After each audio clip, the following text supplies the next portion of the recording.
집중토론 안영환 문학진 전 국회의원과 함께 정치권 현안 짚어보겠습니다. 안녕하십니까? 안녕하세요. 네, 안녕하세요. 자, 어제 영수회담 준비를 위한 실무 협상이 한 40분 정도 있었다고 합니다. 그래서 전체적으로 시급한 민생 문제, 국정 현안 이런 부분을 이제 다루자는 데 대해서 어떻게 보면 이제 총론에서는 좀 어느 정도 접점을 찾았지만 구체적인 뭐 일정이라든지 의제, 형식 이런 데 대해서는 접점을 찾지 못했던 것 같아요. 그래서 빠르면 이번 주에는 영수회담이 열릴 것으로 기대가 됐는데 좀 미뤄지는 게 아니냐 이런 관측이 나오고 있습니다. 왜 회담이 이렇게 속도를 내지 못하고 있는 것 같습니까? 일단 처음이니까 뭐 처음부터 첫 술에 뭐 배부를 수는 없지 않습니까? 네, 그래서 아마 이 이야기가 있었을 것 같고 또 현재 새로운 정무수석에 임명된 홍철우 수석이 아직 업무 파악도 아직은 좀 그런 부분도 있었을 것 같습니다. 그래서 어찌됐든 일단 만남 자체가 중요하다고 보여집니다.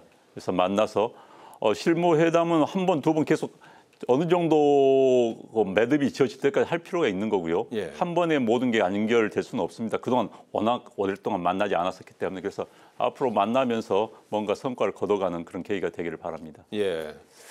자, 이제 만남을 영수회담 전에 이제 실무 협상 자체가 이제 아직 속도를 좀 내지 못하고 있는 것 같은데요. 가장 큰 원인은 뭐라고 보십니까?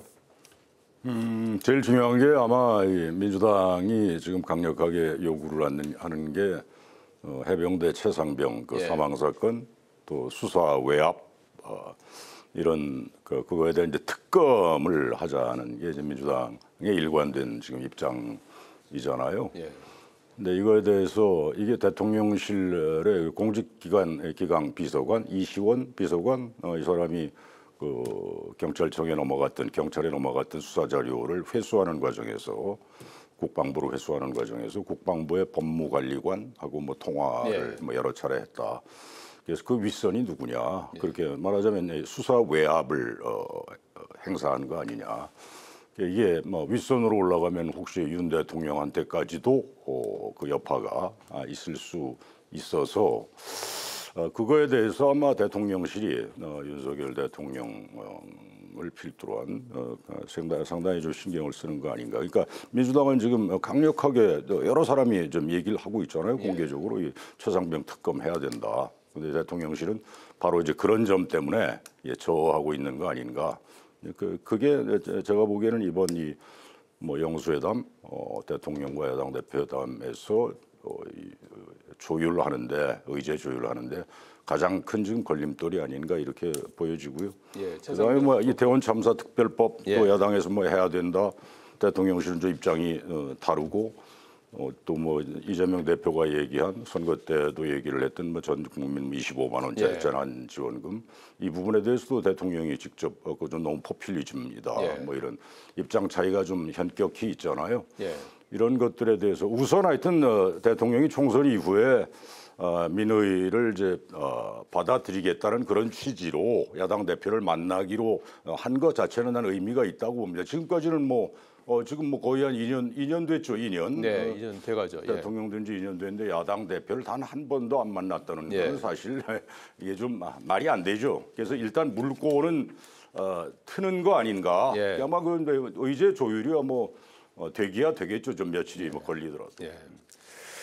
구체적인 어떤 의제에 대해서 이제 협상 과정에서 조금 약간 좀 뭐 불협화음이 있는 게 아니냐 이제 이런 분석을 해주셨는데 뭐 지난번에 저기 나오셨던 박지원 원장 같은 경우에는 이제 뭐 선의훈안 뭐 쉬운 것부터 좀 풀고 가자 또는 무슨 뭐 구동존의 그래서 이제 공통점부터 좀 먼저 찾고 회담을 하는 게 맞겠다 이제 이런 그 조언을 해주셨는데. 회담이 좀 성사되기 위해서 좀 조언을 해주신다면 어떤 게 필요할까요? 저도 구동존이라는 표현을 쓰고 싶습니다. 사실 이미 드러난 현안들에 대한 입장이 많이 서로 표명이 된 상태입니다. 서로 알죠. 그렇기 때문에 그런 입장을 이제 좁혀가는 과정이 필요할 것 같고요. 그 좁혀가면서 서로 합의점을 이룰 수 있는 건 먼저 이루고 그렇지 못한 사안들에 대해서는 미루면 다음 기회를 하는 특히 또 이제 22대 국회가 5월 30일 개원을 합니다. 그 이후에 또 해야 될 과제들 많이 있습니다. 그래서 지금 처음부터 뭔가를 달성했다는 강박관념에 있을 필요는 없다는 생각이 들고요. 그다음에 이제 특히 저는 이재명 대표가 이번 선거에서 압승을 했기 때문에 그 기세를 몰아서 무슨 대통령과의 면담에서 뭐 엄청난 걸 이뤄내겠다, 뭐 밀어붙이겠다라는 자세는 벗어났으면 합니다. 물론 대통령도 마찬가지겠지만요. 그래서 야당 대표가 첫 만남이지만큼 나의 입장은 이렇다. 서로 상대방이 대화의 상대가 앞으로 될 수 있을 정도인가에 대한 탐색이 일단 중요할 것 같고요. 그다음에 국정을 책임지는 자세로서 협치하는 모습, 특히 협치는 대통령도 우선적으로 양보를 하고 내놔야 됩니다. 그렇지만 또 현재 제1야당의 당수이자 국회 다수당인 그 당 대표도 협치의 마음으로 뭔가 양보하는 마음으로 내놓는 게 굉장히 중요하다고 봅니다. 서로 한 걸음씩 물러서면서, 그리고 이제 과제는 민생 과제부터 우선을 해야겠죠. 사실 정치적인 과제 가지고 싸우다 보면 끝이 없습니다. 전 조금 전에 뭐 앞서 리포트 나왔습니다마는 연금 개혁 같은 경우 얼마나 중요한 문제입니까? 그 문제에 대해서는 지금 그 문제도 허심탄회 이야기해 볼 필요가 있습니다. 다음 세대를 위해서, 그리고 그 다음 세대를 위해서 우리 세대가 뭘 할 수 있을 것인가, 그런 큰 틀의 이야기를 해보는 것도 상당히 의미가 있다고 보여지거든요. 왜 당장 해결 안 된다 하더라도 대한민국 국정 움직이는 최고 중심에 있는 사람들끼리 그런 큰 문제, 미래에 대한 이야기를 하는 것이 굉장히 중요한 생각이 듭니다. 자, 뭐 양보하는 자세가 필요하고 만남 자체가 중요할 수 있다, 이제 뭐 조언을 해주셨는데요. 회담 성공을 위한 뭐 조언을 좀 해주신다면요. 저는 우선요, 대통령이 취임 2년이 되도록 제1야당 대표를 이제 범죄자, 뭐 거의 노골적으로 그런 표현을 쓰지 않았습니까? 범법자를 만날 수 없다, 뭐 이렇게 노골적인 표현을 쓰고 그랬는데, 우선 하여튼 총선에서 지금 집권 여당이 뭐 참패했지 않습니까? 하여튼 그런 걸 이제 배경이 돼서 그렇게 돼서 야당 대표를 이제 만나기로 한 거 저는 의미가 있다고 보고, 방금 전 의원 얘기한 대로 대통령이든 제1야당 대표든 저는 가장 중요한 게 서로 그 대화가 되려면 좀 허심탄회하게 서로 이렇게 깔고 보는 게 아니라 허심탄회한 자세로 열린 마음으로 각자 주장은 하더라도 열린 마음으로 대화하면 못 풀릴 거 없다고 봅니다. 저는 뭐 윤석열 대통령이든 뭐 이재명 대표든 정치하는 기본 목적은 사실은 같은 거 아니겠어요? 원래 그 초심이라는 건 전 같다고 보는데 그걸 되새겨서 그렇게 열린 자세로 하면 여러 뭐 어려운 견해차가 상당히 있다고 하더라도 그거를 좀 좁혀갈 수 있지 않을까. 전 그런 자세가 매우 중요하다 이렇게 생각합니다. 일단은 좀 우선 좀 두 분이 좀 만나는 것부터 우선 좀 하는 게 좋겠다 조언을 해주셨는데, 만남이 최종적으로 성사될 수 있을지 그거 한번 좀 보도록 하겠습니다.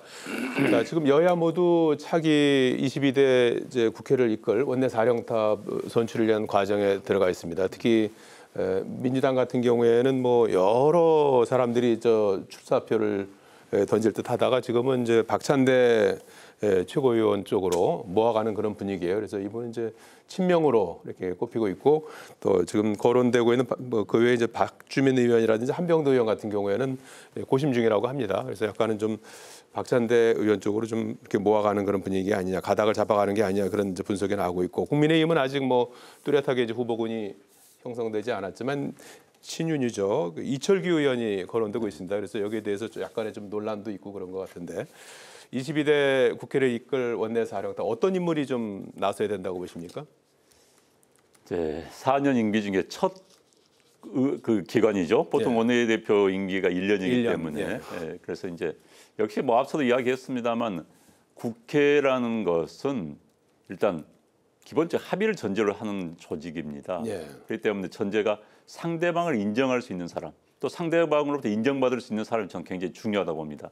첫째는 상대방을 제압하겠다는 마음 가지고는 의회가 아니죠. 그것은 무슨 전쟁터밖에 안 되는 거고요. 그래서 상대를 인정하겠다는 자세, 그다음에 그러면 상대로 또 인정받을 수 있는 그런 인물이 일단 우선적으로 돼야 될 것 같고요. 그다음에 이제 역시 소통은 말을 들어줄 줄 아는 사람이 돼야 되는 겁니다. 특히 이제 저는 국회는 어찌됐든 제1당이 제일 중요합니다. 제1당의 역할이. 제1당이 뭐 과반수를 넘기면 국회를 뭐 좌지우지할 수 있고 국회를 운영해 나갈 수 있기 때문에요. 그래서 제1당의 원내대표가 원만한 성격, 정말 국회를 투쟁의 장소가 아니라 또 정부를 상대로 한 투쟁의 장소가 아니라 국정을 책임지는 자세로 국정의 중요한 파트너다라는 마음가짐을 가진 그런 인물이 필요하다고 생각이 듭니다. 예, 지금 보면 친명대 친윤 구도로 이제 가고 있고 구체적으로 인물들이 이제 거론되고 있지 않습니까? 그래서 뭐 적합하다고 보십니까?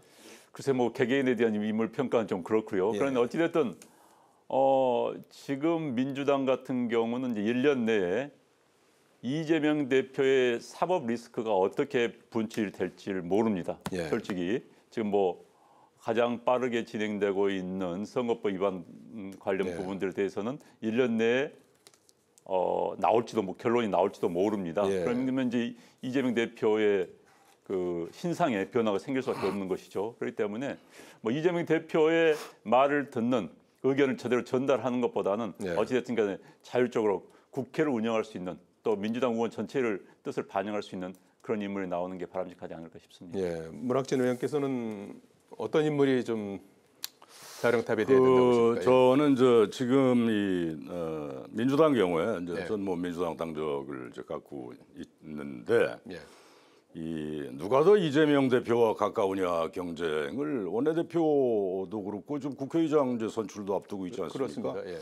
뭐 저야 뭐 지금 국회 안에 있지 않기 때문에 각종 이제 보도나 들리는 얘기를 가지고 뭐 말씀을 드리자면 전 이거 바람직스러운 현상은 아니라고 봐요. 왜냐하면 민주정당이라는 건 이 당내에서 자기 목소리를 이게 원내대표나 아니면 국회의장이나 이런 사람들은 맞은 입법부의 이 지도자들이잖아요. 네. 근데 입법부의 그 지도적 역할을 그런 정치적 역할을 하겠다는 사람들이 누구 파리하면서 이렇게 나오는 거는 저는 이거는 썩 바람직한 현상이 아니다. 지금 그 이번 특히 총선 공천 과정, 그다음에 총선 과정을 통해서 그다음에 총선 결과가 이제 그렇게 나오긴 나왔는데 뭐 언론들이 뭐 쭉 다 쓰고 또 뭐 우리 국민들이 그렇게 보고 있지 않습니까? 이재명 이제 일당 체제로 이렇게 뭐 굳혀졌다.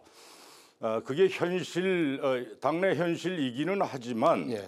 국회의 지도자로 나서겠다는 당내의 국회의원 당선자들이 그냥 오로지 내가 더 이재명 대표하고 가깝고 거기하고 호흡을 더 잘 맞추고 이제 이런 걸로 지금 말하자면 경쟁을 하고 또 뭐 아까도 그 말씀을 하신 것 같은데 뭐 박찬대 최고위원으로 원내대표를 뭐 추대하는 분위기가 있다. 이 추대라는 말을 이렇게 보면 사실은 좀 실소가 나와요. 무슨 예. 놈의 추대입니까? 그래서 내가 원내대표가 돼서 또는 국회의장이 돼서 나는 이런 포부를 가지고 내가 이렇게 국회를 이끌고 예. 그다음에 여당과는 이렇게 자기 역할을 하겠다는 이런 그 포부를 밝히는 이런 경쟁이 돼야지 오로지 누구하고 가깝다 이런 그런 경쟁. 예.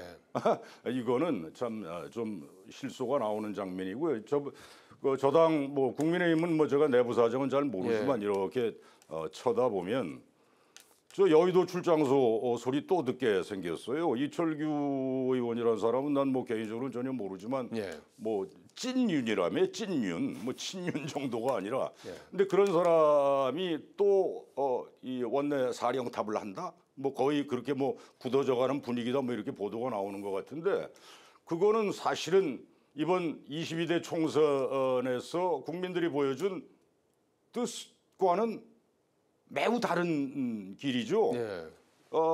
뭐 대개 22대 총선 이제 평가들 이렇게 다 분석들 지금 나와 있는 판인데 이번 국민의힘의 참패의 1등 공신은 윤석열 대통령이라는 거 아닙니까?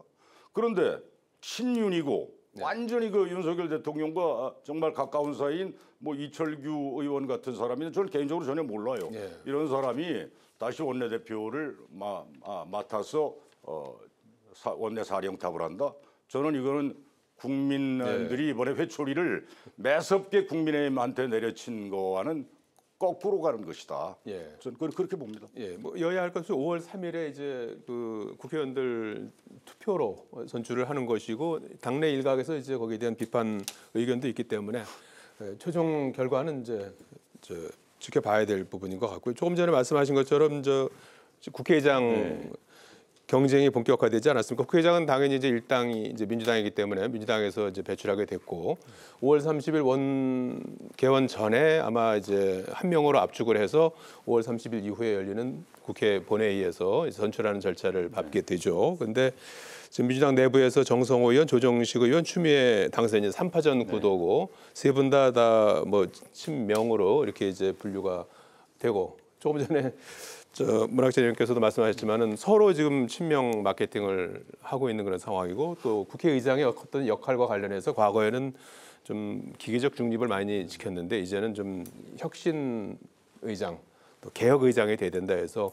조금 더 좀 행동하는 의장이 되겠다는 그런 의사를 이제 피력하면서 일각에서 이렇게 되면 국회의장이 뭐 당적도 버리고 하는 건데 중립성 의무는 아니지만 중립성 부분을 이제 관행처럼 이제 해왔던 관례처럼 해왔던 부분이 깨지는 게 아니냐는 우려도 나오는 것 같습니다. 여기에 대해서 어떻게 평가하시는지요? 그런 우려가 많이 나오고 있는 게 사실이고요. 또 현실화될 가능성이 높아 보입니다. 말씀하신 것처럼 뭐 관행은 아니죠. 일단 국회의장은 국회의원들이 투표에 의해서 선출되고 그러면 제1당에서 지명한 후보가 될 가능성이 높기 때문에 표결로 하니까요. 표결로 하니까요. 그렇게 상황인데 지금 이제 국회의장이 될 것으로 가능성이 높아 보이는 그런 후보들의 하는 이야기가 공통점이 방금 말씀하신 건 혁신 뭐 이야기했는데 그 속내방은 그 이야기를 다시 한번 벗겨보면 그 이야기 아닙니까? 민주당 마음대로 하겠다. 민주당 마음대로 다수당, 제1당 마음대로 하는데 내가 앞장서겠다. 그 이야기에 불과한 이야기를 하고 있습니다. 물론 당내에서 강성파 의원들의 지지를 받기 위해서 당내용으로 이야기를 했다고 100배 양보를 살 수 있겠습니다만 과거 어느 역대 국회의장 선거를 앞두고 이런 이야기가 나온 적이 없습니다. 그래도 입이라도라마 그래서 국회의장의 의무를 열심히 하겠다. 국민만 보고 하겠다.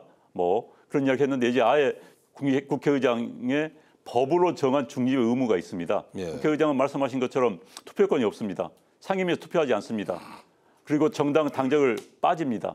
그 법의 취지는 중립을 지켜서 국회 운영을 원만하게 해라 이런 취지거든요. 그런데 그것을 무시하고 뭐 혁신이라는 이름하에 개혁이라는 이름하에 그냥 제1당의 뜻대로 밀어붙이겠다. 이건 정말 법에 위반되는 행동이고 국회의장의 양심에 위반되는 행동입니다. 특히 국회의장을 또 최다선 의원을 뽑는 것도 그런 의미가 있습니다. 경륜을 이야기하는 겁니다. 경륜으로 국회 활동을 많이 했기 때문에 국회를 원만하게 이끌어달라 이런 취지인데도 불구하고 현재 논리대로 또는 현재 이야기대로라면 초선 재선 의원이 나와서 해도 되는 겁니다. 저돌적이고 공격적인 이재명 대표의 뜻만 받들 수 있는 사람이면 누구나 해도 된다는 이야기 아니겠습니까? 그러니까 지금 민주당의 모습이 1인 지배 정당이 이미 선거 뭐 공천 과정을 통해서 이미 구시가 되는데 이제 현실화되면서 민주당에서 민주주의를 찾아볼 수 없는 그런 정당이 되고 있지 않나 그런 우려가 생깁니다. 22대 국회는 아직 뭐 개원 전인데 21대 국회에서 이미 이제 민주당이 상당히 그 입법 드라이브를 걸고 있습니다. 그래서 어제 같은 경우에도 이제 민주화운동 사망자 유가족을 유공자로 인정하는 내용 민주유공자법을 상임위에서 바로 본회의에 직회부했고요. 지난주에는 제2양국관리법 본회의에 직회부 했습니다. 그래서 국민의힘은 이제 의회 폭거다 반대했지만 표결을 막을 수는 없는 그런 상황입니다. 그래서 22대 국회에서도 이런 모습을 자주 보게 될 것 같아요. 이런 부분은 어떻게 평가하시는지요? 민주당은 아마 이제 다수당의 위력으로 말하자면 이것이 개혁이다 이렇게 판단이 되면 그리고 그게 당론화하면 강력히 밀어붙이려고 뭐 당연히 할 겁니다. 그런데 이 정치가 그 일방통행으로 가면은 사실은 정치의 본령이 저는 아니라고 보거든요. 당연히 개혁해야 되고 바꿀 거 바꿔야 되고 그 어느 정치 집단이 목적했던 바는 당연히 하려고 해야죠. 그렇게 밀어붙여야죠. 그런데 그 과정에서 반대를 하거나 아니면은 좀 다른 의견이 다른 당하고 있을 수 있잖아요. 그래서 그런 것들을 적절히 조율해내는 정치력 이것이 정치의 복원이다 이거죠. 이게 굉장히 중요해요. 그래서 아까 말씀드린 원내대표라든가 아니면 국회의장은 뭐 거기서는 한 발짝 떨어진 이제 당적을 버리게 돼 있으니까요. 그렇더라도 원내대표 또 국회의장이 그 여야를 서로 그 다른 부분을 조율할 수 있게끔 조율하게끔. 그러니까 원내대표는 자기 당의 그 당론이라든가 다수 당원들 또 국회의원들의 뜻을 관철하려고 노력은 하지만, 예. 근데 상대 당과 그 협상을 통해서 예. 일정 부분 주고받을 건 주고받을 수 있는 정치력이 있어야 한다. 그래야 지금 우리 정치가 정치 실종이라는 얘기들 많이 하지 않습니까? 예. 너무 그냥 그냥 극단으로 치닫는다. 예. 이거는 우리 정치 발전에는 썩 도움이 되지 않는다. 그래서 그런 그 열린 자세, 예. 그리고 상대와 대화하고 일정 부분은 타협도 할 수 있는 이런 정치력의 복원, 정치의 복원, 그런 자세가 이 의회 지도자들한테는 필요한 게 아닌가. 저는 예, 그렇게 생각합니다. 개혁 입법이 이제 필요하더라도 대화 타협이라는 어떤 본연의 정신은 좀 잃지 않았으면 좋겠다고 조언을 해주셨는데, 그런 문제는 나중에 한번 또 다루도록 하겠습니다. 시간이 다 돼서요. 오늘 말씀 고맙습니다. 고맙습니다. 고맙습니다.